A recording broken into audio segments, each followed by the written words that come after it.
Awesome. Welcome, everyone. Welcome to our March 2025 general membership meeting. Thank you so much for being here. If you haven't already, you can introduce yourselves in the chat with your name, pronouns, what brought you here today, and your favorite flower, because I've got spring on the brain. We love seeing faces. If you feel comfortable, if you have the capacity for it this morning, you want to put your cameras on and join our face with yours, that would be amazing. You can also rename yourself and put your name so we know who we're talking to. Before we review the agenda for this morning, we are going to share a couple of things. Remember that we do have community announcements at the end of the meeting, so stick around.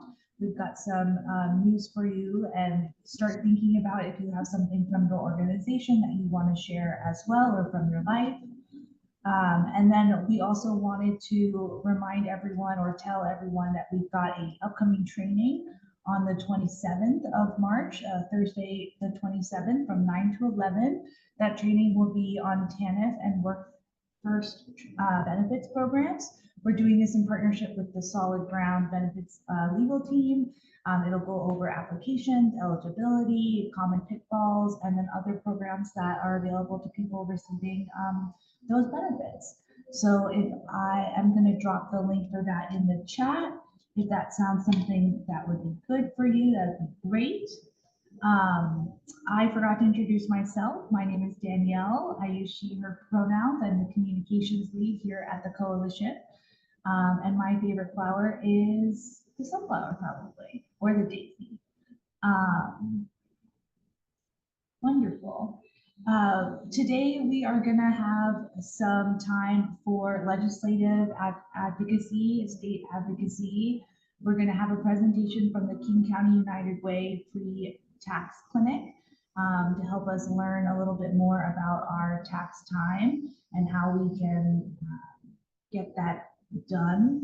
And then we have a few coalition announcements to share, and then we'll move on to, like I said, the member and community announcements. And then just a reminder, this meeting is being recorded. If you don't want to be in the recording, just stay off camera and stay muted, or sorry, just stay muted. If you have something you want to share but don't want to be in the recording, you can drop it in the chat and we'll be monitoring that and helping lift that into the recording for other people to enjoy as well. And then if this wealth of information is something you want to share with others, we do post all of our meetings and trainings to our YouTube page. My colleague Jody just dropped that link in the chat. All of our past recordings are there. It's a great resource for you and a great resource to share. I think that's good. I'm gonna turn it over. Oh, yes, thank you. You can tell it's one of my first times hosting our meeting. So we like to start by inviting somebody from the group to read our mission, vision, and values. Do I have any volunteers who would like to read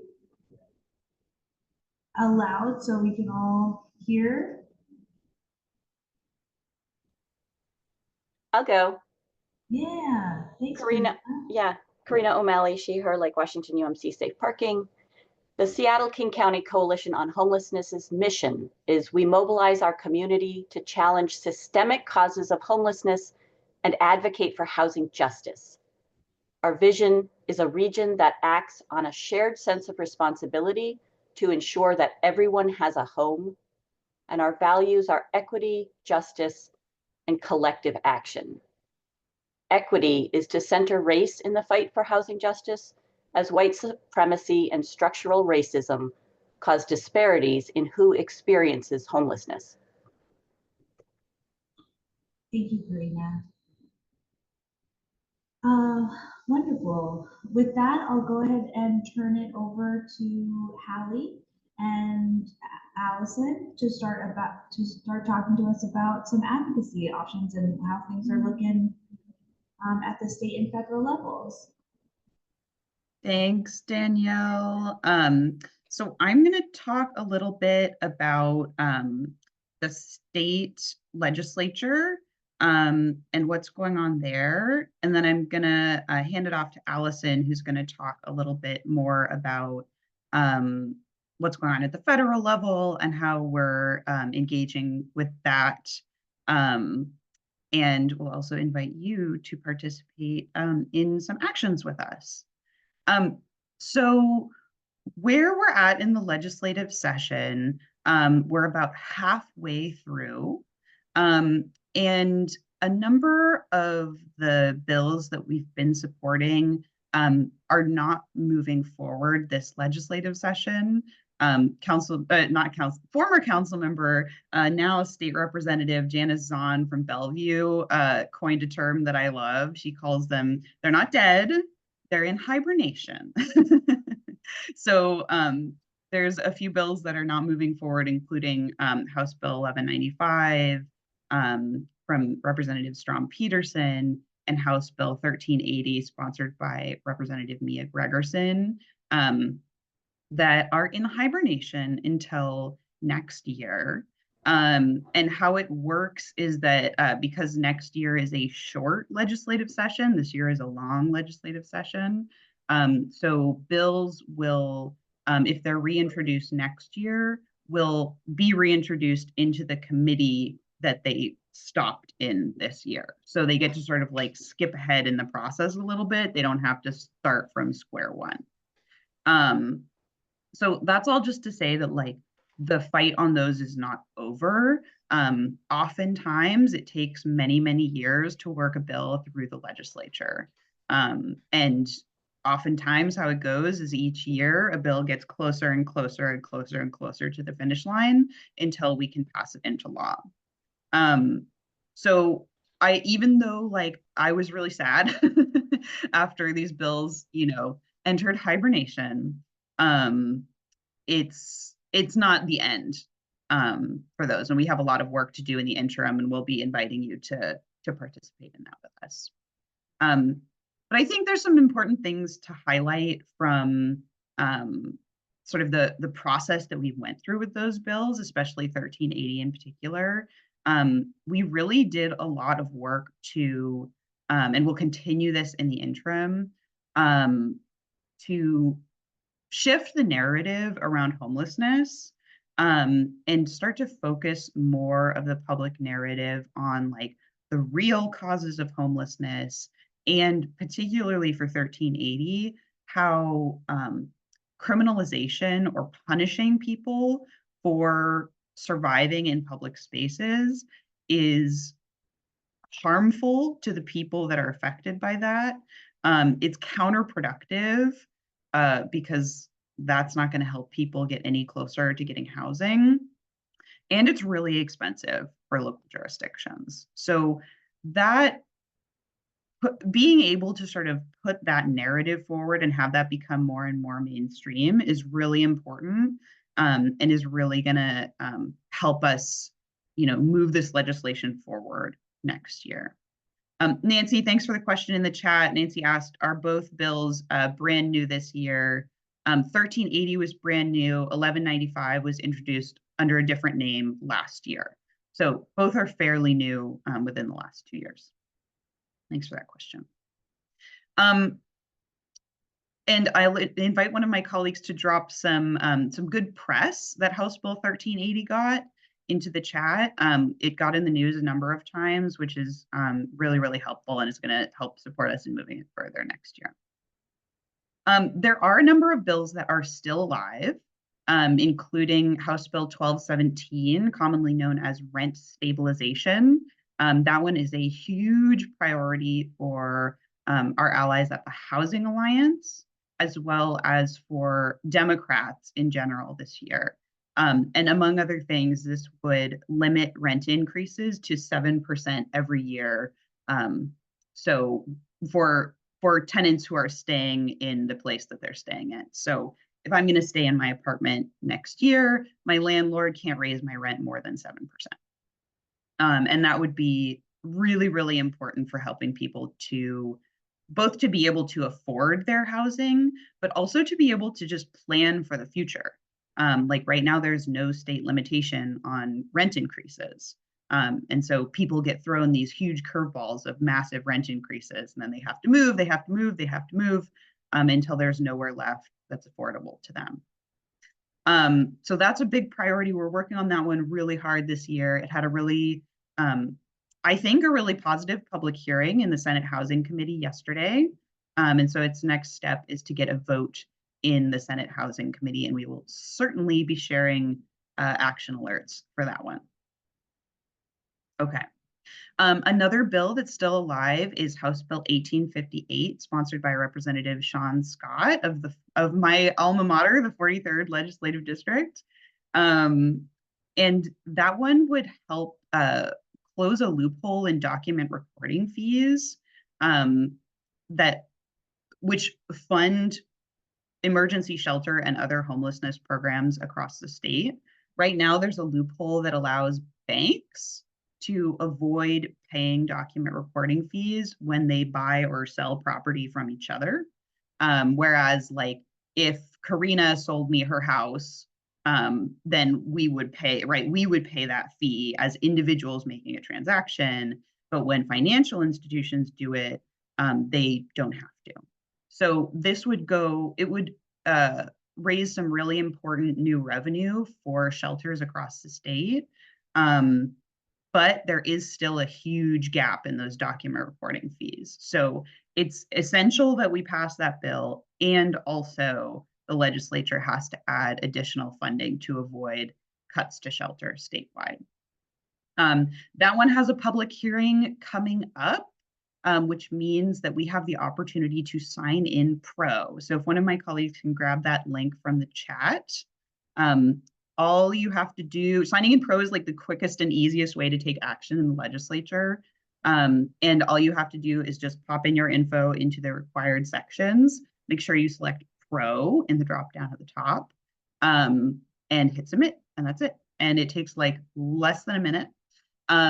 And legislators do, like, before a vote, they will go in and they will look and see how many pros and how many con sign-ins there are. So part of what we have to do during the legislative session is make sure that there's more pro sign-ins than con. So please go ahead and take action, and maybe drop an emoji of your choice on that message that Danielle just put in the chat when you're done. Thank you so much. Awesome. Thanks, everyone. Holly? Yeah. Can I just interrupt you to ask a question? Mhm. And yes, I am a plant. How many times should people take action on important bills? A lot. So Why? often, because as bills move through the legislature, they travel through different bodies of people. So, like I said with House Bill 1217, it's in the Senate Housing Committee right now.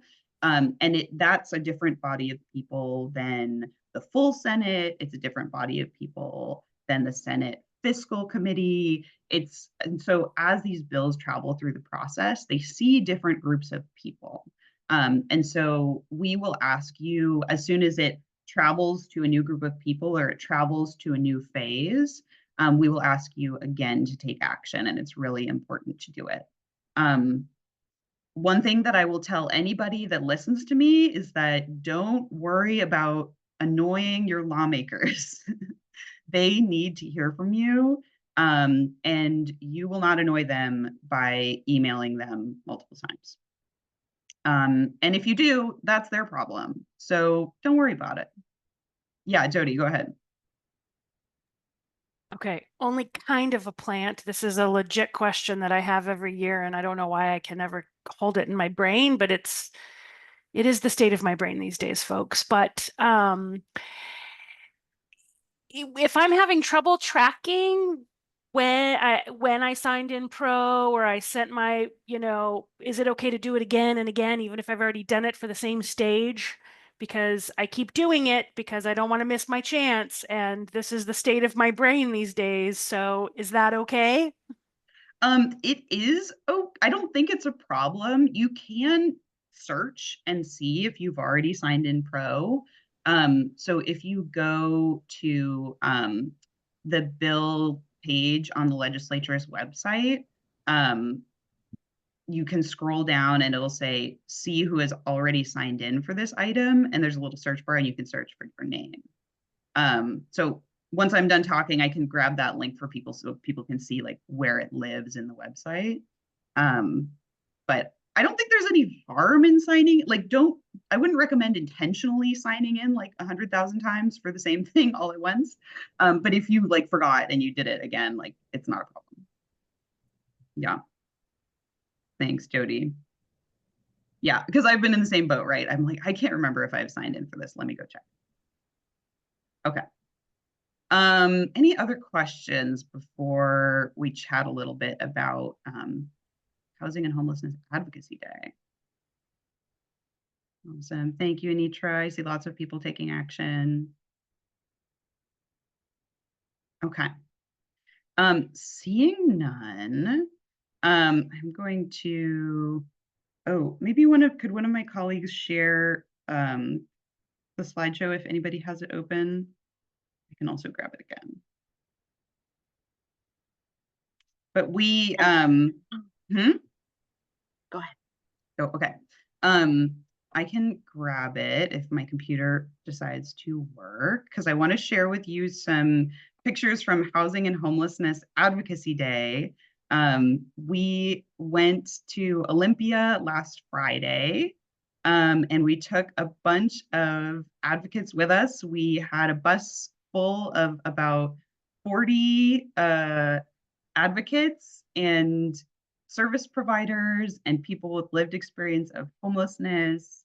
And we had people who had been doing advocacy for a long time.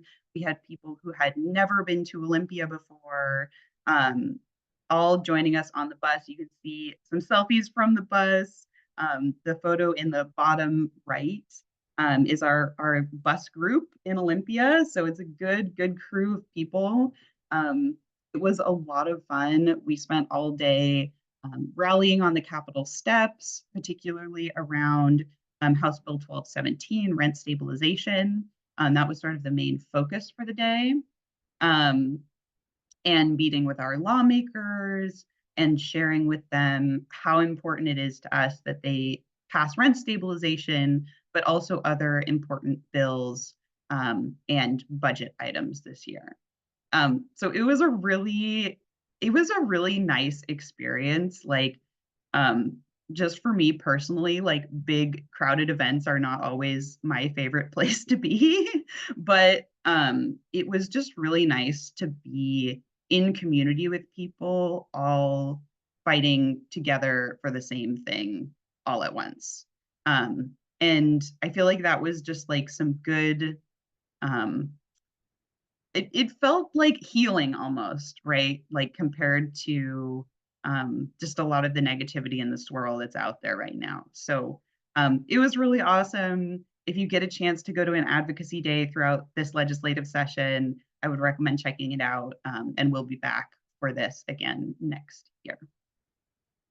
Okay, I'm gonna stop that share. So that's just like a little celebration. Yes. It's always great to have an opportunity to meet up with people in real life and advocate together. Yeah, Allison, did you want to add something? Yes, I'm sorry to keep interrupting you, but I just have to say thank you to you, Hallie, and thank you to Danielle. And of course, Jody gave us all her support. But you guys did such a great job of organizing with all of our members.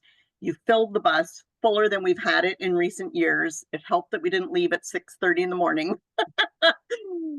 And to really give a shout out to the Washington Low Income Housing Alliance for their statewide organizing, to DESC and to REACH for helping us pay for the Advocacy Express bus, and to all of you. I know there are people here who made it to Olympia in person, either with us or on your own.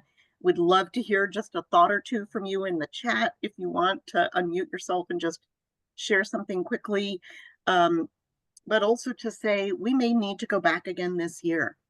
That's how dire the need for additional revenue is.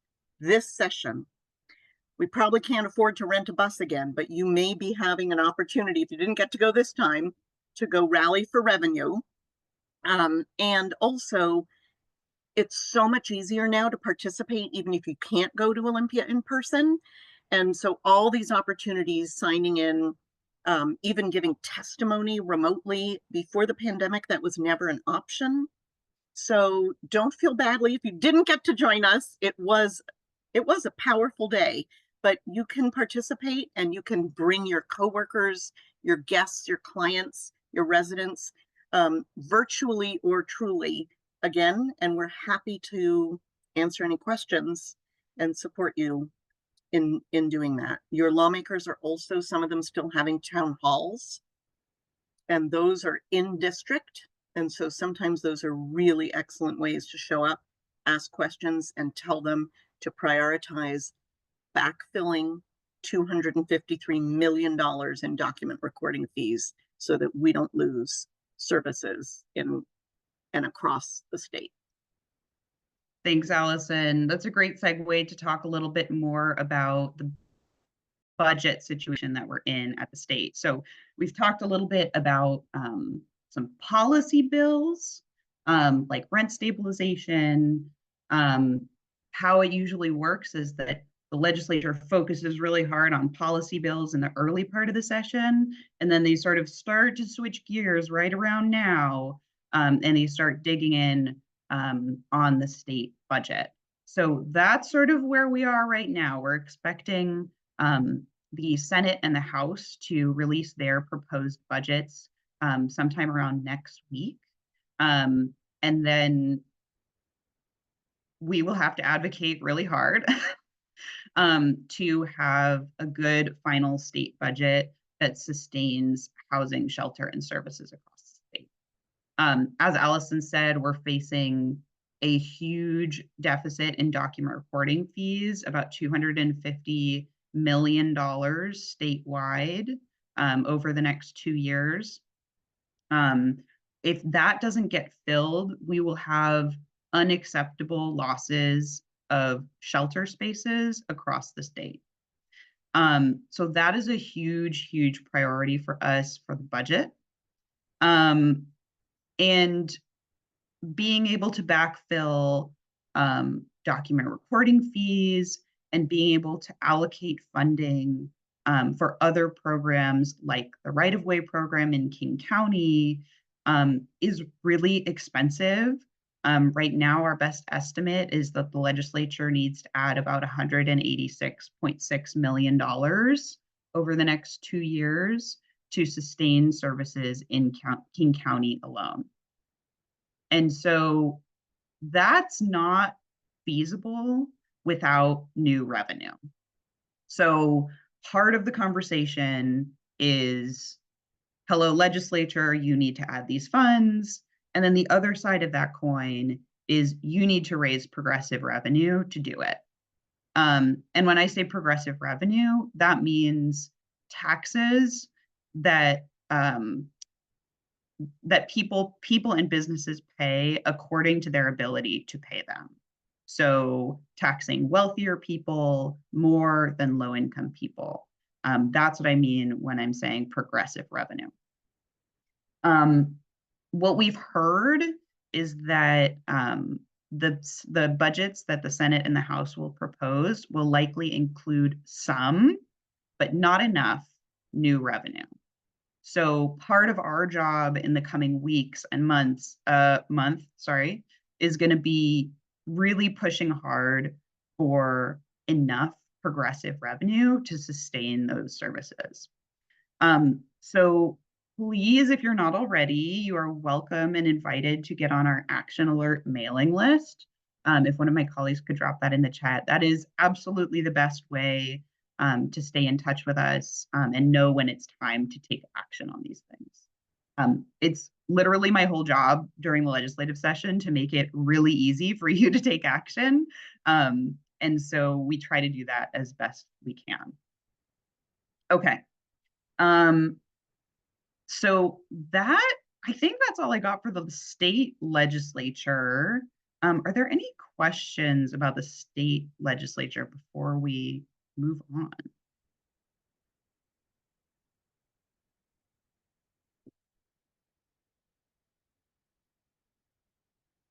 Okay. One thing, since I think we have a little bit of time here, is it would be great. I think Hallie does a great job with Danielle's assistance and partnership in making it easy. And we have emails, we have templates, we have action alerts that go out on social media.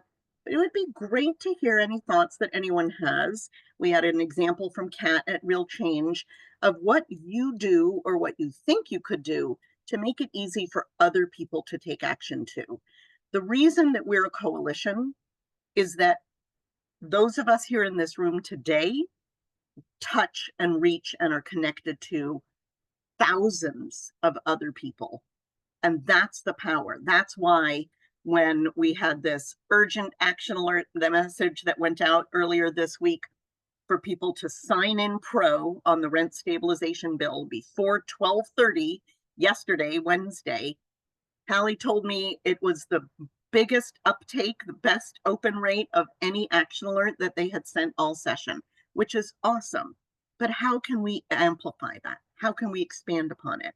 So it would be great for us to get your feedback either now, if something comes to mind, or just ongoing, because it is truly each one teach one or reach one, or make use of the fact that you're connected to coworkers, people who live in the programs that you work in, or even your entire agency. Nobody should be required to take action, to be clear, but to offer people the information and the context and the ability is really what can amplify our power. So it'd be great to hear if anyone has any thoughts about that.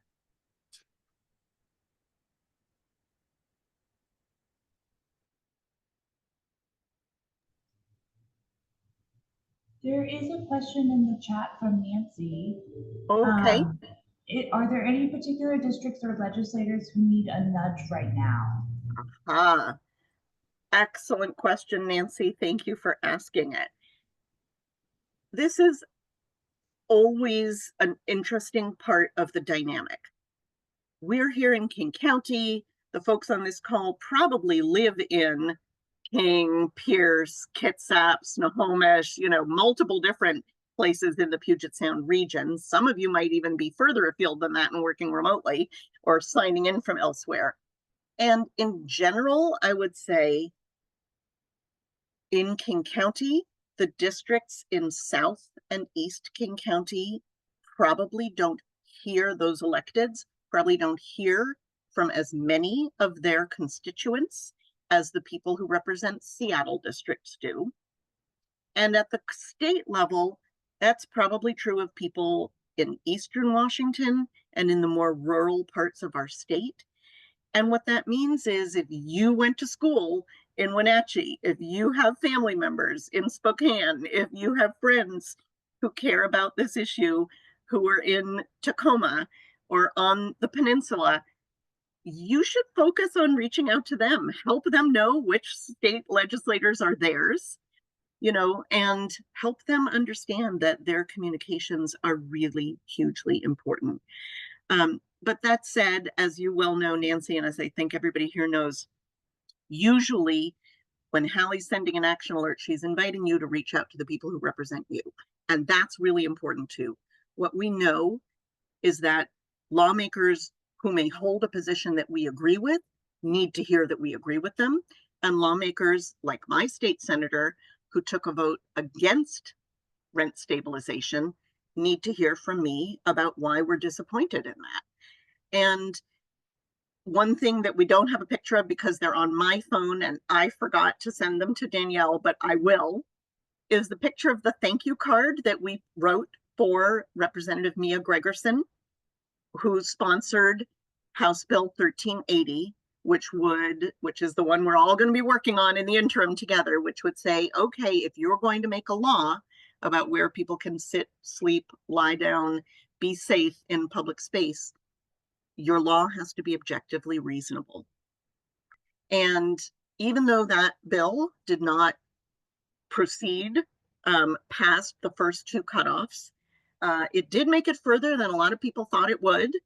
And we wanted to thank her. And for a thank you for something like that, sponsoring a bill or taking a hard vote, anybody can thank a lawmaker. So we had a beautiful card that like 50 people signed in Olympia, and we presented it to her so that she gets a little tangible reminder that a lot of people, her constituents and others, are grateful to her for her work. So thank yous can go anywhere, but urging people to take a particular vote is usually going to be your people. And that's why we want to talk to others, because here in Western Washington, you know, we're not the whole state, and we need to activate others.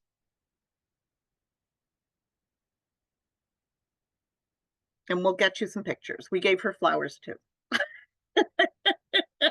And thanks to everyone who signed the card, because it really meant a lot to her. That wasn't, you know, not all lawmakers would have made that their priority. And we're really grateful to her for doing so. And we let her know we're in it for the long haul. So. Yeah, thanks, Allison. I'll put a little bit of extra emphasis on that part, because people often ask me, like, should I reach out to my lawmaker even if like they're already supportive of a thing? Like, I don't want to bother them, right? I know they're already going to vote for this thing. Yes, you absolutely should, for a couple of reasons. They need to know that the people have their back, because if they're out there sticking their neck out voting for a thing and they don't know that people support that, that's a problem. It will make them sad, and also it will make their support less strong. So we need to do that to like support them and lock in their support for whatever bill we want them to vote for. And also it's an opportunity to give them fuel to convince their colleagues to vote for a bill who might not otherwise do it.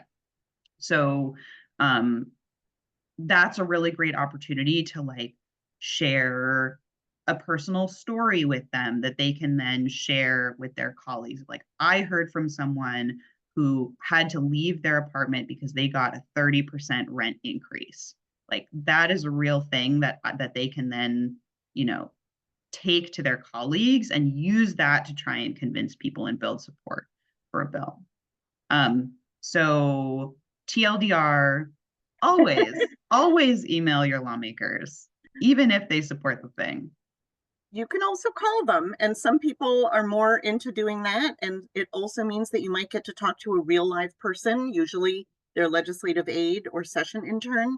And let me tell you, sometimes those people are more useful to talk to than the lawmaker. They are always appreciative of a real human being reaching out and politely saying, thanks for doing this. I urge you to do this, or I was really disappointed in this vote that so-and-so took. Here's one quick little story from Advocacy Day, just to inspire you to think about it. How many of you have kids under 18 in your household or in your program?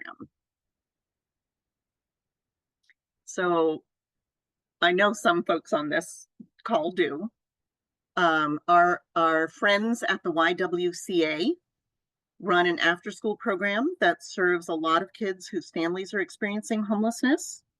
And they actually prepped the kids. They worked with them ahead of time to help them learn about rent stabilization and to write statements about why rent stabilization is important to them, their families, and their communities.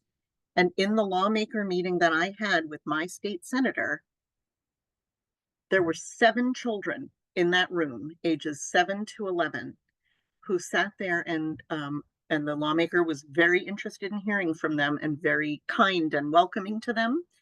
And those children read their statements out loud, one after another, to the state senator about why they supported rent stabilization. She had voted no, and she needed to then explain why she had voted no to a room full of people, including those 7 kids.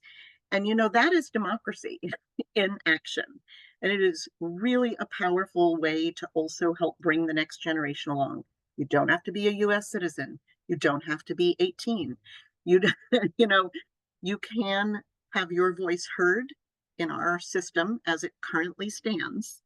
And your elected officials will recognize that an 11-year-old is going to be a voter remarkably soon. So it's good to also get creative and think about all the different people who might want to speak up. Okay, I think we are now moving. Oh, I am so sorry, Hallie. Thank you for that prompt because I misread the schedule. All right, we're going to talk about the federal level. Listen, my friends, this is not a drill. Our government, our democracy is under attack, and it's coming from inside the White House. So I'm not going to mince words. Things at the federal level are dire.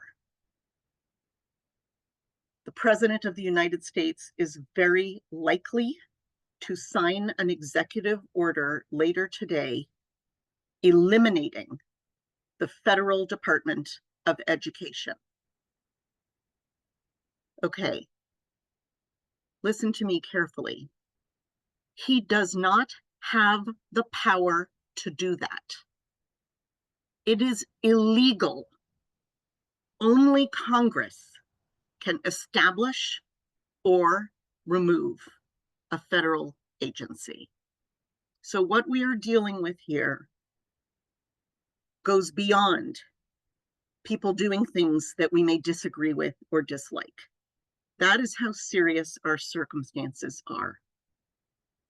What I would like to say to all of you, and I know we have some of our partners here from the Seattle Housing Authority and the King County Housing Authority, and from other public institutions, including our good friends at the Seattle Public Library. First of all, we need to stand with federal workers and those who work at government institutions and agencies to ensure that we are protecting their right to do their jobs for the American people. And by American people, by the way, I include people who are here in a variety of statuses, of immigration statuses. I am the proud daughter and granddaughter and sister-in-law of people who are immigrants and refugees to this country. We know that immigrants and refugees built this country, including people who were brought here under brutal enslavement. We are not going to be afraid because fear is one of their biggest tools, and we are not going to give them that tool to wield. But we also want to try to acknowledge that there is a lot of uncertainty. And that is scary. That's different from being afraid, but it is real and we need to come to grips with it. Hallie wrote and sent off to our governing board of the King County Regional Homelessness Authority an excellent letter, and I'm about to drop off this call to go give public comment at the governing board meeting to say $67 million of HUD Continuum of Care funds that this community applied for and has received confirmation we have been awarded hangs in the balance. As you heard from Hallie, among other things, there's a $60 million document recording fee shortfall for King County alone. And when you put those two things together, the very real possibility that we are going to see a loss of funds that will absolutely impact all of the people that we are working to keep safe, sheltered, and housed. You all, our coworkers, the risks are grave and serious. What we are calling on the governing board to do is to do whatever they can, and we will share the letter with all of you so you can see it, to protect as many people as possible, to prevent loss of shelter and housing and the jobs of the folks who are making those shelter and housing and other homeless service programs work. And they need to identify additional sources of funding that they can use to backfill if the funds are delayed. So it is serious, and we are not going to mince words about that. We are going to invite you to join us in doing a couple of things. As some of you may know, we have a federal building here in Seattle downtown, and there have been demonstrations every Friday at noon at that federal building in support of federal workers and in support of a functioning federal government and our democracy. We are inviting everyone who can join us on Friday, March 28th to come with us to the federal building with signs that say hands off HUD, hands off our homes, hands off Social Security, Medicare, Medicaid, and that stand in solidarity and in support with federal workers who are under extraordinary pressures. Between now and March 28th, we don't know what horrible things will happen, but more horrible things are coming. So I also want to ask you to put April 5th in your calendars. This isn't really about your jobs, although it is about your jobs. This isn't really about this coalition, although it is about our work together. This is about resisting a coup and an attempt to impose an authoritarian regime in our country. In this country, no one is supposed to be above the law. By defying federal judges' orders and taking other illegal actions, the Trump administration and Elon Musk and JD Vance and all of their flunkies are demonstrating disregard for the rule of law and for the basic tenets of democracy. And we will not let them succeed. So part of what we need to do together, and I'm just wrapping up here, is what I think you all know very well. You can feel fear, but you can't act out of fear. We together are stronger than we are individually. You may work at an agency that is extremely anxious about what its state and federal funding looks like, and we understand that, and we are fighting for and with you. But in fact, it is going to be a long haul. This is unprecedented, and we are going to need to share good information, ask good questions, stick together, and act. And some of that is going to include showing up in person, if you can, to demonstrate visible solidarity, and then continuing to learn together what are the most powerful actions we can take. We debated whether or not to send emails to the members of the governing board along with this letter. We decided to hold for now, but that may be coming, as may some other actions, and we welcome you to reach out to us with any ideas or concerns. We especially want to offer you solidarity. Your work is essential, we know that, but we are also living in unprecedented times. So it is very possible that we are going to see cuts, and we are going to need to minimize the harm that those cuts will do in our community, even as we resist, because we know we need to build back much better systems than the ones that are currently being destroyed. All right, my friends, I need to jump. I think our wonderful guest here, Casey, has joined. I thank you all so much for doing what you're doing, again, under really challenging circumstances. Don't be afraid. Don't let fear drive you. That's what I mean by that.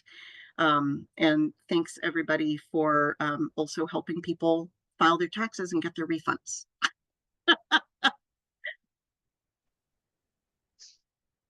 Thanks, Allison, and welcome to Casey Lance, who's here with the United Way of King County. And we have invited these folks for the last several years because they just have such incredible information to share. This is something that I suspect is going to apply possibly to many of you in the room, many of your colleagues, and the folks you're working with. And quick little preview. I did not realize this. Thank you, Casey, for highlighting this. And she's going to go into it more. This is the last year to claim the 2021 stimulus check. So, and they can help you and or your guests, clients, volunteers claim that. So on that note, I'm going to hand it over to Casey. Thanks for being here. Hi, sorry, I'm having some technical issues, so I can't turn my camera on, but that's okay. So anyways, I will try to share my screen. That screen. All right. Can everybody hopefully see my screen? That looks great. Thank you. Cool, great. So hi, my name's Casey. I'm with United Way of King County, our free tax preparation campaign, and yeah, I'm just here to talk to you guys about what we do and just give you a brief overview of our services and where we are in the county this year. So I'll just get started. So what is the free tax prep campaign? We prepare and transmit taxes in the community for free. Uh, that's what we do. We've been doing it for about 22 years now. Our income eligibility for this year is $80,000 a year if you are single and don't have any dependents, or $96,000 if you're married with or without dependents, or if you're not married but have dependents. So what are the filing requirements in 2025 is something you might be wondering. This is a big giant table of all the different filing requirements. There's no need to really remember it, but just, probably the majority of people on this call are either following into the single under 65 bucket, which is $14,600, or married filing jointly under 65, which is 29,200. So those are the filing requirements. But you can see they kind of vary depending on your age and your filing status. A good thing to note, though, if you're self-employed, then the income filing requirement is $400. And while the filing requirements for earned income change every year, the self-employed filing requirement doesn't. It's always $400. So if you're self-employed, and that could mean like, you drive for Lyft or Instacart, or you're a house cleaner, you walk dogs on Rover or whatever, that all falls into the $400 bucket. So then you would need to file for self-employment. So you may wonder, well, I'm below that, so why would I file? I'd say the most important reason is if you have a W-2 job, or if you have any income that has withholding on it. If you're under the filing requirement, you're pretty much guaranteed to get all of it back. So that is, I would say, the most important reason to file, because, if the IRS took anything and you're like, well, I don't need to file, I only made like $11,000, but if they took like a couple $100 from you, then you should just file to get it back, because otherwise the IRS is just keeping it. So that'd be my top recommendation if you're below the filing requirement, is to get your withholding back. It's also true if like you're on SSA, sorry, not SSA, SSI or SDI. If you put withholding on your Social Security payments, but you're below the filing requirement, then you should file to get it back. Another reason might be to claim tax credits that you're eligible for. So I'll talk about this a little more on the next slide, but you do need income to qualify for most credits, but you could have enough income to not have to file, but you would definitely qualify for tax credits. So like an example would be, it seems like child tax credit kicks in the full amount of it at around $11,000 in income. Well, that's below the filing requirement. But if you have a kid, then that's potentially $1,500 that's sitting there that is waiting for you to claim it. Same with earned income credit. So it's just something to think about. You might need it for FAFSA. I have heard people just putting zeros in their FAFSA applications and it's gone through okay. So that might be a your mileage may vary thing, but if you want to use a real return, then that would be a reason to file for it. A common reason we also see it is to show compliance to tax laws to file for citizenship. So you can file for even if you have no income. If you're choosing to file for citizenship, that's a pretty common reason we see no income filers.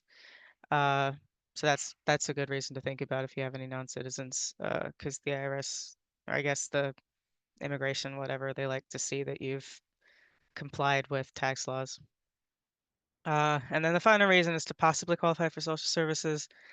I don't personally know of any that actually care about looking at a tax return, but I've been told that some do. So I'm just throwing it out there. Should I file if I have no income? Is something you might wonder. Just being honest, unless you have a reason to file, such as showing tax compliance for citizenship, or if you're filing for education credits, there's not really a reason to file if you didn't have income in 24. The vast majority of tax credits are tied to income. So if you file with zero, you're just not going to get anything back, even if you have kids, because earned income credit and child tax credit are both tied to earned income. So if you don't have any, then it's not going to kick in. And even if you only had a small amount, like some people I think may try to say, well, I made $10. It's not going to kick in at $10. It's not really going to start kicking in until you've started to get into thousands of dollars of earned income, at least in my experience from playing with the tax software. So that's just something to know. So I want to plug the new, well, it's now relatively new. It's a couple years old now, the Working Families Tax Credit. So this is the state credit. I guess it's really kind of a misnomer because it's not for families only, and it's not really a tax credit. It's more of a sales tax rebate. Because as you may know, Washington State gets its income through sales tax, primarily sales and state excise taxes. So this is really a way of Washington saying, hey, like, poor people are paying more for sales tax stuff than they should be. So this is sort of a little bit of an attempt to kind of reverse that regressive system and send money back to people who have overpaid in sales tax. So that's what this is. It's not really a tax credit. It's more of like a rebate. So it has very similar rules to the earned income tax credit, which is to say that it has three, well, it's 4 tiers really. So it's either you have no kids or up to 3 kids, and you can see that you'll get a different amount depending on how many kids you have. The requirements are you have to be Washington resident, you have to have earned income, and you have to be between 25 and 65 years old, or have at least one qualifying child. So those are the requirements. I don't know how much income you need to have for it to kick in. I don't believe it'll kick in at $1, but maybe it does. I'm not really sure on that one. The amount received will range from $50 to $1,200, and we can help you apply for it directly at one of our tax sites in the process of filing a return. So yeah, as Jody mentioned at the start, this is the last year you can claim the 2021 economic impact payment, which was the COVID stimulus check from 2021. And that was a single payment of $1,800. The deadline to claim that is May 17th, 2025. We can help you by claiming that credit, and it's really easy. We just file your 2021 taxes. We can do that even if you had no income. So just come in and we can file for you and we can get that for you. Important to note, the 2020 stimulus is now gone. You have 3 years plus the current tax year to claim a credit. We are now past that point with the 2020 stimulus. So unfortunately, if you missed it, that is now gone. And this is the last year you can go for the 2021 stimulus check. So just wanted to plug it in case anyone hasn't received that money yet. It's still available, but only until May. So where are we this year? We've got 20 physical sites and 1 virtual tax site and 14 one-day events. Got one up in Carnation actually tomorrow. But so the map shows kind of where we are. So we're kind of as far down south as Federal Way and Enumclaw, and as far north as Shoreline and Redmond. We're pretty much mostly distributed in the Puget Sound region, but we try to be fairly dense about it. So these are all our sites. You don't have to remember that. You can just go on our website, and we have an interactable map where you can zoom in and click on the little pips and get more information about the site and what their hours are and their address and whatnot. So if you do want to come see us, then a couple things you'll need to bring. Please bring your social security card and or ITIN for everyone on the return. So that means you, your spouse, and your dependents, if you have any of those.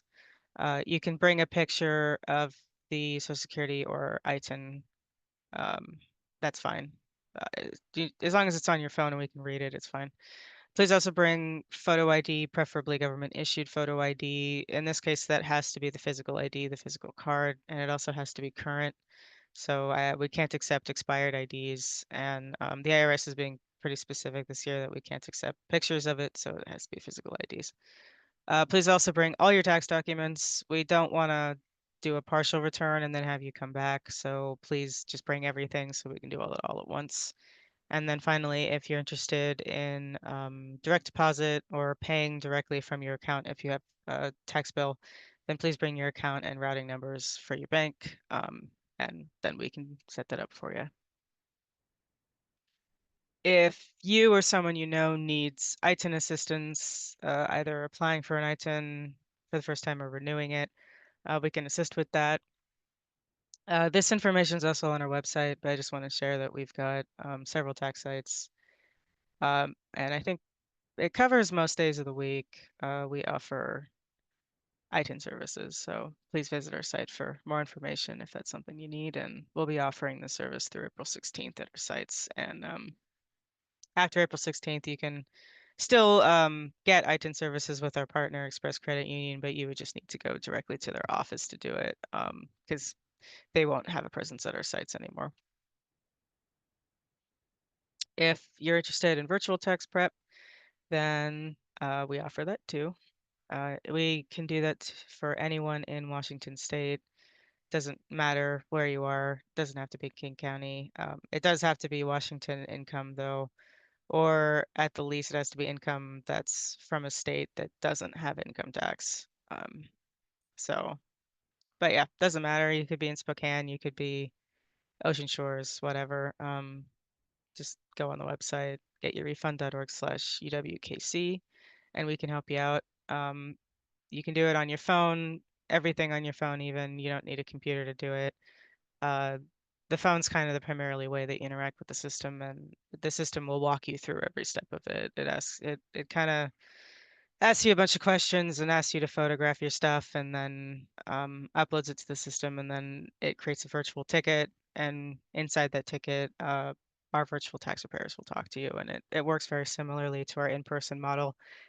Still volunteers, and we still call you and talk you through it. So it's not just like you sending it to some automated thing that processes it. It's seen by real volunteers who will call you and talk you through it before they do anything. And of course, if you need other resources, then that's great. If you want in-person help, but you're not inside of King County, but you are in Washington, we are leading a coalition to create something called My Free Taxes Washington, which is emulating the California model. They have a statewide VITA search tool, and VITA is Volunteer Income Tax Assistance, which is what we are. And we decided to try to emulate what California was doing. So we've created a statewide VITA search tool so you can hopefully you can find a VITA service near you if you're not in King County. Or even if you are in King County, it'll just probably mostly direct you to UWKC sites. Although there are a few non-United Way VITA sites in King County. So you can just use the tool on that site. But if you're interested in self-filing, I've got a couple options for you. The first is myfreetaxes.org. This is run by United Way Worldwide, led by United Ways of California. And this is how I filed my taxes for many years. It's a free service, and it actually uses the exact same software that we use at our tax sites called TaxSlayer, and it's pretty easy to use, and it's a pretty good self-file option. However, if you have a more of a simpler income type, I am highly recommending you try IRS Direct File. This is new as of last year, and it'll allow you to file directly with the IRS. It's just directfile.irs.gov. Not all income types are supported. Most notably, it can't do self-employment income yet, but I used it the last 2 years and it was really good. And honestly, this year it was even better because it already had my W-2 info in there. So all I had to do was say, yes, this looks good, fill in a couple extra boxes, and add I had one other document to add, and then I was done. I think it took me less than 5 minutes to file. So that was pretty good, and I recommend it, especially if you only have W-2 income. Give it a go. You just to put it out there, you may have heard Elon Musk tweeting that he deleted quote unquote IRS direct file, and then you may have heard that he fired the people who programmed it. That's awesome, but it didn't actually get rid of IRS direct file.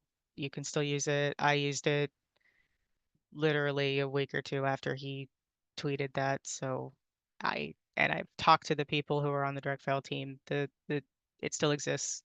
It's still safe to use. So I just want to throw it out there that yes, he may have said that, but the people he fired were the people who created it, not the people who currently run it. I don't know how that's going to affect next year. I don't think anyone knows how anything's going to go next year. But for now, IRS direct file is still fine to use for 24. I don't know if it'll still be available after tax day, after April 15th. It might be, but anyway, it's figured I'd plug it. So that was kind of the end of what I had. I'll open it up to any questions if anybody's got any, and I've got the chat open too if you want to type it into chat. Thank you, Casey. I threw some links in that Casey had shared. Casey was kind enough to share with us the slides for today, so we can share that out as well in our follow-up. Yeah, if you've got questions, feel free to type it into the chat. Feel free to come off mute. But while people are either typing or formulating their questions, I just want to say thank you so much, Casey. Like, one, I just shout out, we reached out a little bit late, and Casey and colleagues are super busy. Obviously, it's tax season, and they squeezed us in, so I'm deeply appreciative for your time today. If any of you are like me and you're like, taxes can feel overwhelming or just like, oh, it's this thing I got to do and I don't fully understand everything. Casey, you break it down into such plain language and make it really easy to understand, and I really appreciate that. Yeah, no problem. And you've got a thank you coming in through the chat there. Also really just appreciate you sharing your insight. One thing I will mention, and maybe you may or may not have any insight to share around this, but I know last year I had heard from some of our partners at Statewide Poverty Action Network that the Working Families Tax Credit was pretty underutilized for people that actually qualify. I don't know if you've also heard that, Casey. The uptake on it's been pretty good. I think by pretty good, I mean, I think it's at around 40%, which, I mean, obviously that means, assuming I remember the statistic correctly, which I'm probably not, but I think if I'm remembering correctly, it was around that. But that does mean that if I'm remembering correctly, that around 60% of people who do qualify didn't get it.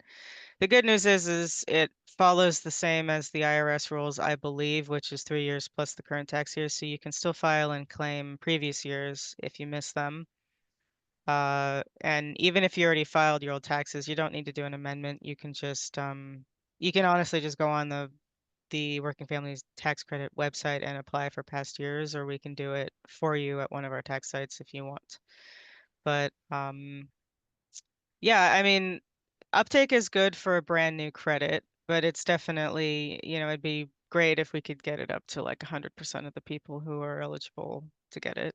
Because I don't know if you notice the income thresholds, but it's pretty low. So like we're talking about really, really low income folks. And if they can,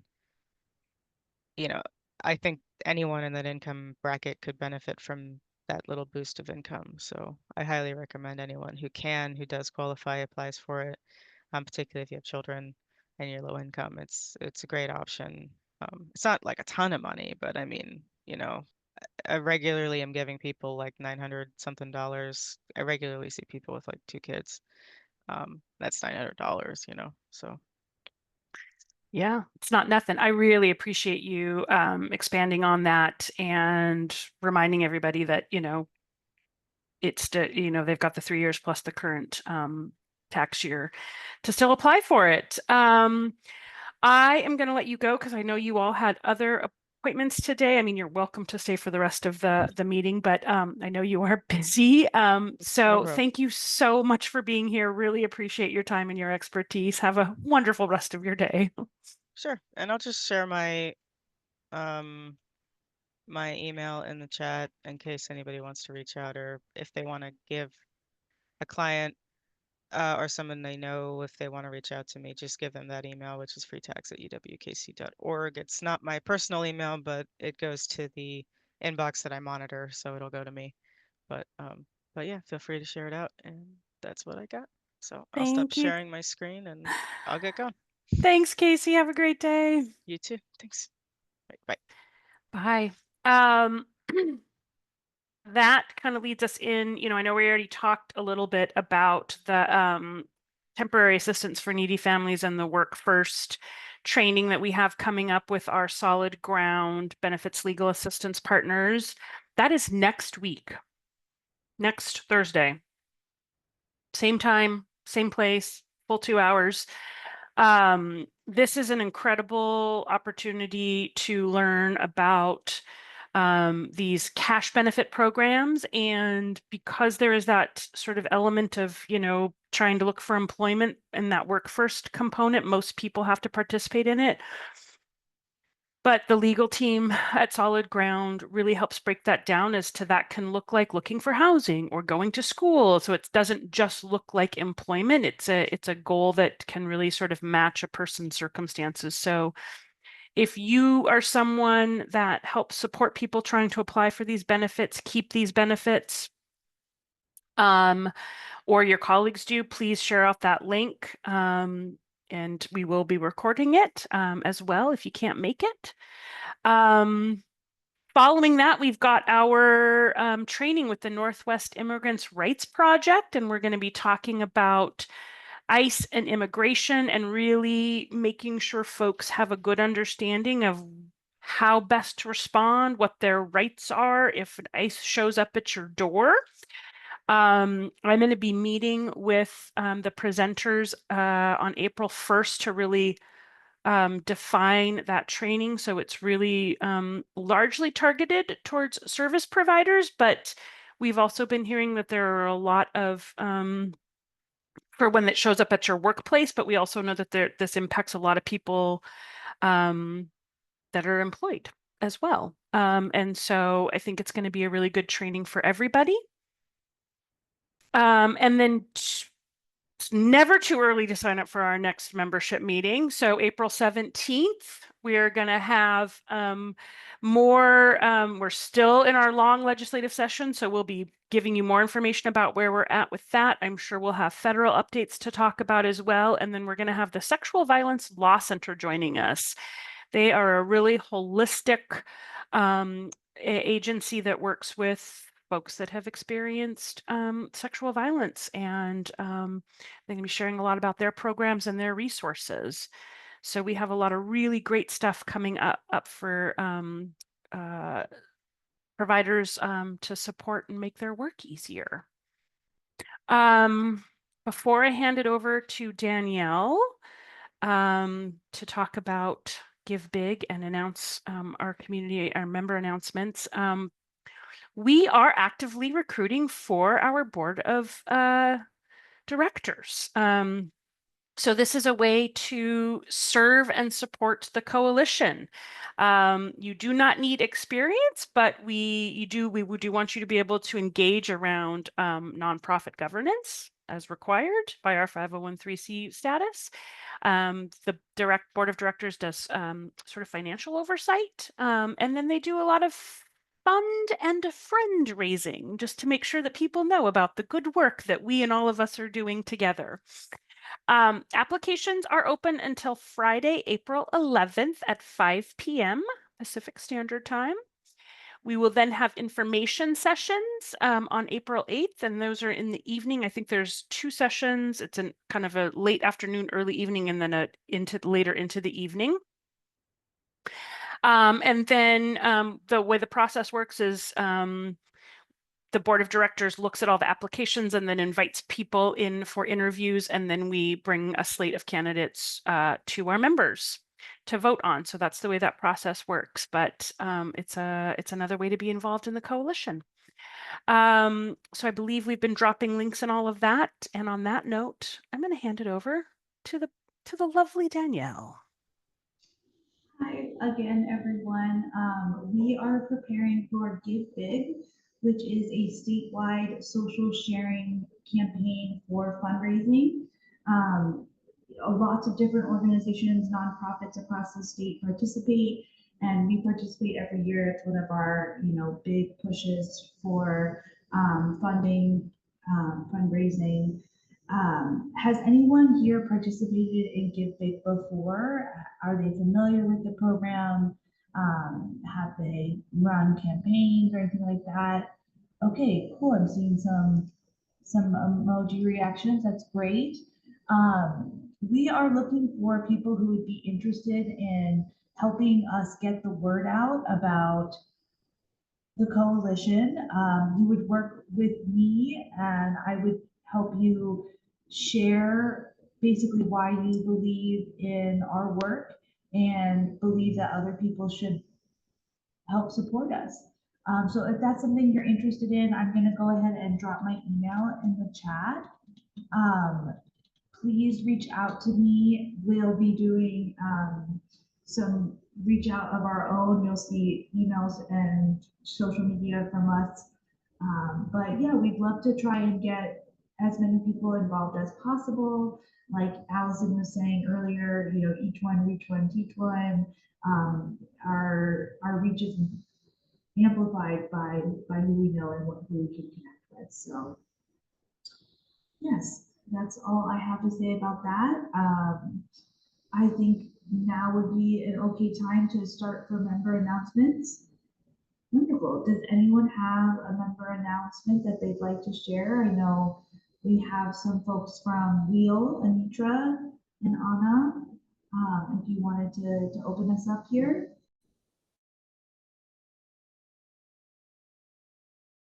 Are we unmuted? All right.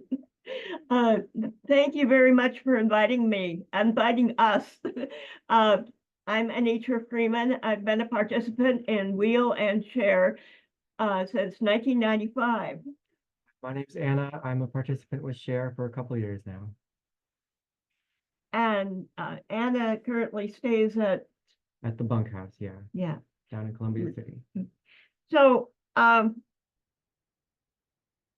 Women in Black, as you know, stands vigil for homeless people who die outside or by violence in King County. And we stood for another 29 people yesterday. Wheel shelters Wheel has 2 24-hour shelters, but also takes in walk-ups at night. And we're slammed. We are packed. We opened an additional nighttime only shelter, and we're still packed. Operation Night Watch opened a shelter, and we're still packed. Wheel has, we're desperate for more shelter. Share similarly has been full routinely. We have 6 indoor shelters and 2 tent cities. The tent cities can hold upwards of 100 people, and they are routinely overfull, including a lot of families that are showing up with not really anywhere else to go. Shelters for families are severely lacking in the city. And we're routinely full. We're getting people from the mobile crisis van dropping people off at our tent cities that have tried 2 or 3 other shelters and were turned away for lack of space. So it's a state of emergency. And we've expanded capacity. I mentioned that Wheel has opened an additional nighttime only shelter. Share has expanded their capacity by 45% in this last year and is still slammed. We're asking for all of Seattle to step up and expand. Share and Wheel are calling Seattle to create 500 new shelter beds this year. And on that note, we would like to extend an invitation to our Shelter Summit, where we will strategize, organize, and build the collective pressure necessary to open those 500 new beds. The summit will be Friday, April 11th from noon to 4 p.m. at Trinity Episcopal Parish Hall at 609 8th Avenue. Luncheon and snacks will be provided. This Shelter Summit will bring together advocates, service providers, faith groups, community leaders, and homeless people to lay the groundwork for action. We will discuss what it will take to make these 500 beds a reality and how we can work together to push for solutions. Your voice is crucial in this fight. Please RSVP to shelters@sharewheel.org and stay tuned to our Share Seattle Housing and Resource Effort Facebook page. Real Change has also put out an action alert on this, put it out yesterday at the same time as our vigil, and with a link for support letters. And we're getting up to 1,000 Support to the council and mayor. support letters to the council and the mayor. This is a call for Seattle. So we want voices of support to the Seattle City Council and the Seattle mayor for this. Tell the mayor, don't let Portland outdo him. He can outdo Portland. So check the Real Change Action Alert, or just, write to the council, write to the mayor. I just dropped it in the chat, Anitra, the link. Thank you. And we're Great. almost at 1,000 letters. We're at 970 this morning. So the word is getting out. All right. Thank you. Thank you.